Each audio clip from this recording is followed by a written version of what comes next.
Hi friends, welcome back to my channel. ನಾನಿವತ್ತು ಎಲ್ಲಿ ಹೋಗ್ತಾ ಇದ್ದೀನಿ ಅಂದರೆ ಡೈರೆಕ್ಟರ್ಸ್ನ ಮೀಟ್ ಮಾಡೋದಕ್ಕೆ. ಹೋಗೋ ಅರ್ಜೆಂಟಲ್ಲಿ ರೆಡಿ ಆಗ್ತಾ ಇರಬೇಕಾದ್ರೆ ಮೆಟ್ರೋ ಕಾರ್ಡ್ನ ಆಚೆ ಇಟ್ಟಿದ್ದೆ. ಅದು ಅಲ್ಲೇ ಮರ್ತೋಗಿ ಬಂದುಬಿಟ್ಟಿದ್ದೀನಿ ಮನೇಲಿ. ಮತ್ತೆ ಹೋದೆ ವಾಪಸ್ ಮನೆಗೆ ಹೋಗಿ ಮತ್ತೆ ತೊಗೊಂಬಂದೆ. ನಮ್ಮ ಸ್ಟಾಪಲ್ಲಿ ನೋಡಿದ್ರೆ ಮೆಟ್ರೋ ಫುಲ್ ಖಾಲಿ ಖಾಲಿ ಇರುತ್ತೆ. ಅದೇ ನೆಕ್ಸ್ಟ್ ಸ್ಟಾಪ್ ಆರ್ ವಿ ಸ್ಟೇಷನಲ್ಲಿ ಮಾತ್ರ ಫುಲ್ ಜನ ತುಂಬೋಗಿರ್ತಾರೆ.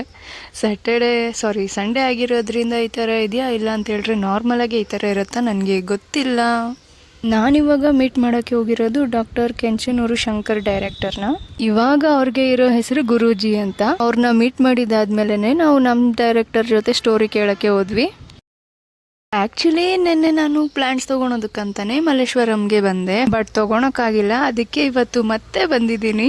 ಇದು ಎಕ್ಸಾಕ್ಟ್ ಲೊಕೇಶನ್ ಎಲ್ಲಿ ಬರುತ್ತೆ ಅಂದರೆ ಸಿಗ್ನಲ್ ರೈಟ್ ಸೈಡೇ ಒಂದು ರೋಡ್ ಹೋಗುತ್ತೆ. Like right side and left side ಕೂಡ ಪ್ಲಾಂಟ್ಸ್ ಇಟ್ಕೊಂಡಿರ್ತಾರೆ ಫುಟ್ಪಾತ್ ಮೇಲೇ.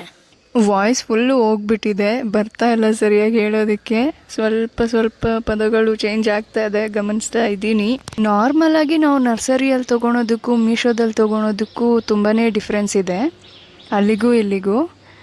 ಆ್ಯಂಡ್ ದೆನ್ ಬಾರ್ಗಿನ್ ಮಾಡಿದ್ರೆ ಸ್ವಲ್ಪ ಕಡಿಮೆ ರೇಟ್ಗೂ ಕೂಡ ಕೊಡ್ತಾರೆ, ಬಟ್ ಕ್ಯಾಶ್ ಮಾತ್ರನೇ ಅವೈಲೇಬಲ್ ಇರುತ್ತೆ. QR ಕೋಡ್ ಅಷ್ಟೊಂದಾಗಿ ವರ್ಕ್ ಆಗ್ತಾ ಇಲ್ಲ ಇವ್ರ ಹತ್ರ.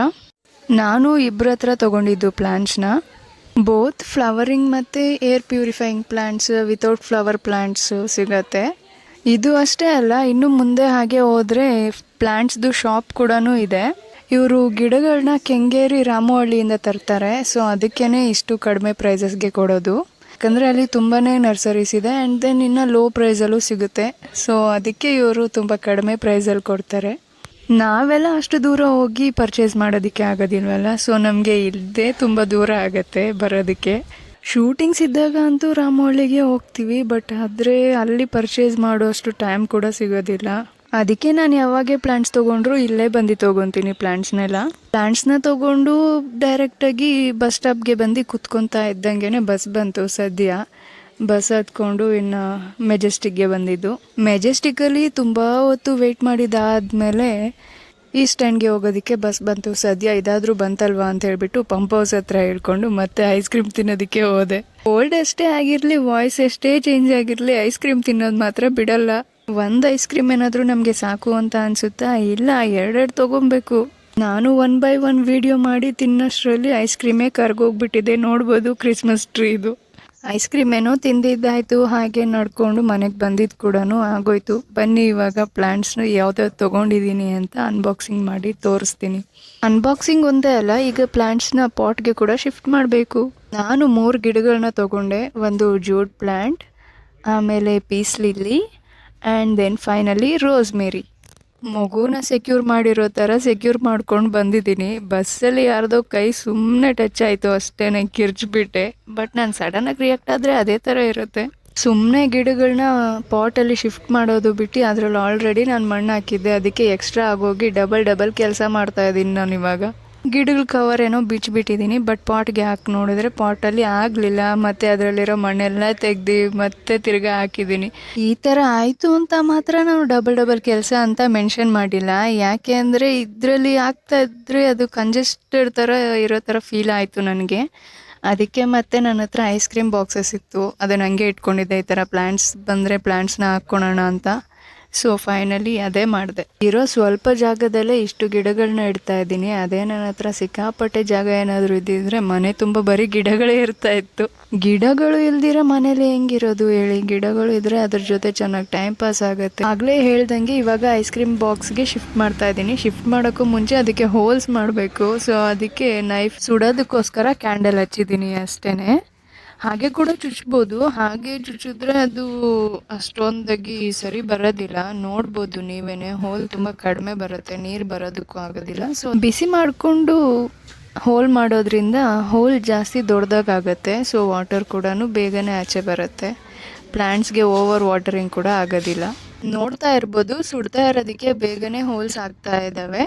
ಲಾಸ್ಟಲ್ಲಿ ನಾನು ನಿಮಗೆ ತೋರಿಸ್ತೀನಿ ನೋಡಿ ಯಾವ ಥರ ಹೋಲ್ ಆಗುತ್ತೆ ಅಂತ ಹೇಳ್ಬಿಟ್ಟು, ಸುಡ್ದಿರೋ ಚುಚ್ಚೋದ್ರಿಂದ. ಜೋಡ್ ಪ್ಲಾಂಟ್ನ ಇನ್ನೂ ಶಿಫ್ಟ್ ಮಾಡಿರಲಿಲ್ಲ, ಸೊ ಅದಕ್ಕೆ ಇವಾಗ ಕಟ್ ಮಾಡಿ ಶಿಫ್ಟ್ ಮಾಡ್ತಾ ಇದ್ದೀನಿ. ಪೇಪರ್ ಕಟ್ ಮಾಡ್ತಾ ಇದ್ದೀನಿ ಅಷ್ಟೇ. ಜೂಟ್ ಪ್ಲಾಂಟ್ನ ಏನು ಐಸ್ ಕ್ರೀಮ್ ಡಬ್ಬದಲ್ಲಿ ಹಾಕಿಲ್ಲ, ಯಾಕಂದರೆ ಪೀನಟ್ ಬಟರೇ ಓಕೆ ಅಂತ ಅನ್ನಿಸ್ತು ಸೈಜ್ ನೋಡಿದ್ರೆ. ಕರೆಕ್ಟಾಗೇ ಫಿಟ್ ಆಯಿತು ಕೂಡ.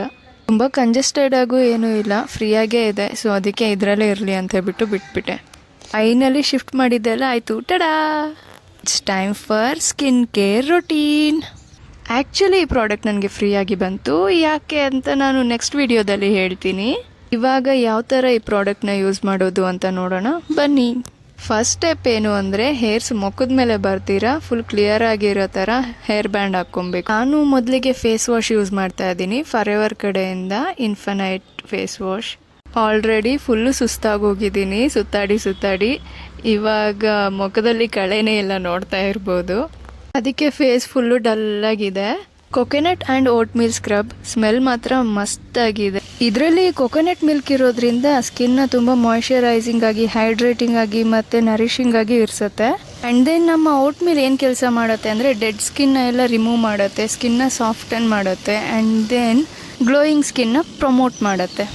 Easy to use and then smell ಕೂಡ ಮಸ್ತಾಗಿದೆ. For better results in a week 2 to 3 times use ಮಾಡಿ. ಫೇಸ್ಗೇನು ಸ್ಕ್ರಬ್ ಯೂಸ್ ಮಾಡಿದ್ದಾಯಿತು. ನೆಕ್ಸ್ಟ್ ಇವಾಗ ಬಾಡಿಗೆ ಯಾವ ಥರ ಯೂಸ್ ಮಾಡೋದು ಅಂತ ತೋರಿಸ್ತೀನಿ.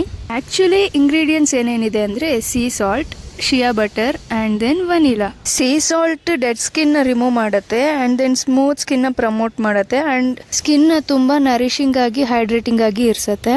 ವೀಕ್ಲಿ ಇದನ್ನ 2 or 3 ಯೂಸ್ ಮಾಡೋದ್ರಿಂದ ಸ್ಕಿನ್ ಟೆಕ್ಸ್ಚರ್ ಕೂಡ ಇಂಪ್ರೂವ್ ಆಗುತ್ತೆ. ಸೀಕ್ರೆಟ್ ಇಂಗ್ರೀಡಿಯೆಂಟ್ಸ್ ಏನಂದ್ರೆ vitamin E and then sunflower oil ಕೂಡ ಇದೆ. ಇದರಲ್ಲಿ ಯಾವುದೇ ರೀತಿ ಕಲರ್ಸ್ ಆ್ಯಡ್ ಮಾಡಿಲ್ಲ, ಅದಕ್ಕೇನೆ ಹಚ್ಚಬೇಕಾದ್ರೆ ಹಚ್ಚಿರೋ ಥರನೇ ಕಾಣಿಸ್ತಾ ಇರಲಿಲ್ಲ. ಸ್ಕಿನ್ ಕೇರ್ ಏನೋ ಆಯಿತು, ಬನ್ನಿ ಪ್ಲಾಂಟ್ಸ್ನ ಎಲ್ಲ ಎಲ್ಲಿ ಪ್ಲೇಸ್ಮೆಂಟ್ ಮಾಡಿದ್ದೀನಿ ಅಂತ ತೋರಿಸ್ತೀನಿ. ಆ್ಯಕ್ಚುಲಿ ಪೀಸ್ ಲಿಲ್ಲಿ ರೂಮಲ್ಲಿ ಇರೋದ್ರಿಂದ ರೂಮ್ನ ತುಂಬ ಕೂಲಾಗಿ ಇರಿಸುತ್ತೆ ಅಂತ ಹೇಳ್ತಾರೆ. ಇನ್ನು ರೋಸ್ ಮೇರಿನ ಮಾತ್ರ ಶೋಕೇಸ್ ಥರ ಇಟ್ಬಿಟ್ಟಿದ್ದೀನಿ. ಹಾಗೆ ನನ್ನ ರೂಮಲ್ಲಿ ಕಾಮನ್ ಆಗಿರೋದು ಸ್ನೇಕ್ ಪ್ಲಾಂಟ್, ಅದು ಮಾತ್ರ ಯಾವಾಗಲೂ ಇದ್ದೇ ಇರುತ್ತೆ.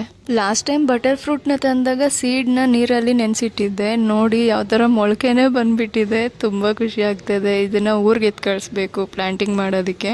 ಇವತ್ತಿಗೆ ಇಷ್ಟೇ, ಮುಂದಿನ ವಿಡಿಯೋದಲ್ಲಿ ಮತ್ತೆ ಸಿಗೋಣ. ಅಲ್ಲಿವರೆಗೂ ಟೇಕ್ ಕೇರ್.